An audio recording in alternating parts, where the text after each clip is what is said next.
Assalamualaikum ayah bunda dan soleh-soleha. Mudah-mudahan hari ini kabarnya sehat, semangat, dan bahagia ya. Dongeng adalah jembatan terbaik menuju dunia anak-anak. Kebetulan hari ini kita masih akan bercerita yang judulnya Penyesalan Anak Patani di buku tematik 3B subtema 1 pembelajaran 2 halaman 10. Silakan disimak. Penyesalan Anak Pak Tani. Suatu ketika hiduplah seorang petani. Pak Tani menanam satu bibit pohon apel, kemudian merawat pohon apel dengan penuh kasih sayang. Pohon apel tumbuh dengan subur. Pohon apel juga berbuah dengan lebat. Oleh Pak Tani, hasil panen apel dijual ke pasar. Pak Tani memiliki seorang anak laki-laki.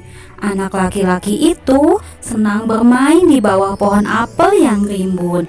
Ia senang memanjat pohon apel dan memakan buahnya. Pohon apel sangat senang. Ia merasa hidupnya memberi banyak manfaat untuk kehidupan Pak Tani. Waktu terus berlalu, anak Pak Tani kini telah tumbuh besar. Ia ingin mencari pekerjaan di kota. Anak itu meminta izin pada ayahnya. Ayah, aku ingin pergi ke kota. Aku sudah bosan tinggal di desa. Aku ingin mencari pekerjaan di kota, ya. Tapi nak, kamu tidak punya keterampilan untuk bekerja di kota. Keterampilanmu hanya berkebun yang ayah ajarkan kepadamu. Lagi pula ayah tidak punya banyak uang untuk bekalmu ke kota. Tapi kita masih punya pohon apel kan ya? Kita bisa menebang pohon itu dan menjual kayunya. Uangnya bisa aku gunakan untuk bekal aku ke kota. Aku berjanji akan mencari kerja di kota dan kembali membawa uang yang banyak untuk ayah. Tapi pohon apel itu telah memberi kita banyak manfaat, nak. Ayah tak tega menebangnya. Tapi baiklah, akan ayah ikuti permintaanmu sebagai rasa sayang ayah kepadamu. Pak Tani menjawab dengan perasaan sedih. Akhirnya Pak Tani mengizinkan anaknya untuk menebang batang serta semua dahan dan ranting pohon apel. Pak Tani kemudian menjual kayunya.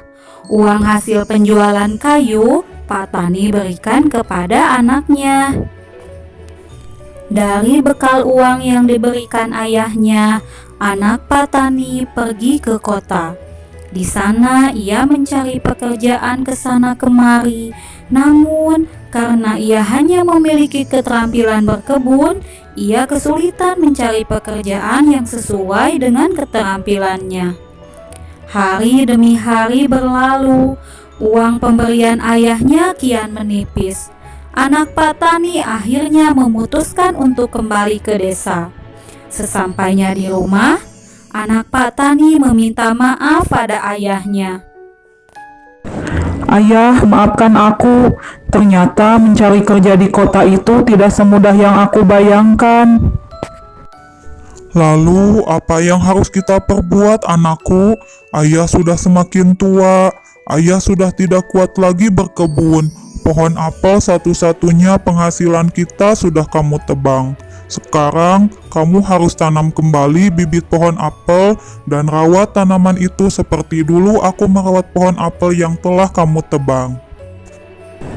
Baiklah ayah, aku akan memulai apa yang pernah ayah kerjakan dulu. Ucap anak Pak Tani sambil menyesali perbuatannya. Ketika ia akan menanam bibit pohon apel yang baru, anak itu melihat batang pohon apel yang telah ditebangnya. Ia menyesal telah menebang pohon apel tersebut. Anak Pak Tani memeluk akar pohon apel itu dengan sedih. Nah, anak-anak, dalam dongeng ada unsur yang membuat cerita dongeng menjadi menarik, yaitu penokohan atau watak tokoh.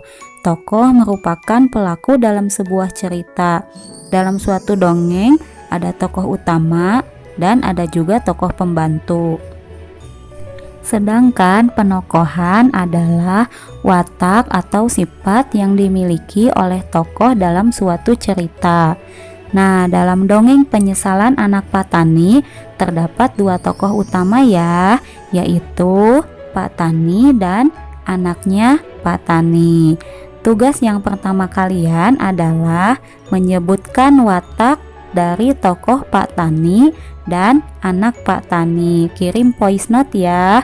Tugas yang kedua mengerjakan halaman 12. Tugas yang ketiga menjelaskan arti lambang sila pertama halaman 14 voice note juga ya. Semangat mengerjakan tugasnya. Ibu tunggu ya. Assalamualaikum.